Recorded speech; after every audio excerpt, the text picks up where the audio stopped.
BC ప్రజలారా, మన ద్రోహులు ఎవరో మనకు కంప్లీట్గా అర్థమైంది.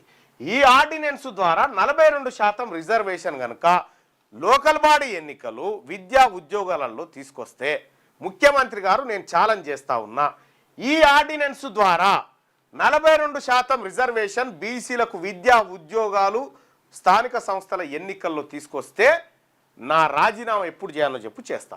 ఒకవేళ దీని ద్వారా రాకుంటే మీరు రాజీనామా చేస్తారా? నేను ఛాలెంజ్, నేను రెడీగా ఉన్నా. నేను నా ఎమ్మెల్సీ పదవికి రాజీనామా చేయడానికి రెడీగా ఉన్నా. దీని ద్వారా నువ్వు 42% రిజర్వేషన్ విద్యా ఉద్యోగాలు స్థానిక సంస్థల్లో 42% రిజర్వేషన్ బీసీలకు ఇస్తా తేగలిగితే, నిజంగా తెచ్చి చూపిస్తే తెల్లారి నేను రాజీనామా చేయడానికి సిద్ధంగా ఉన్నా.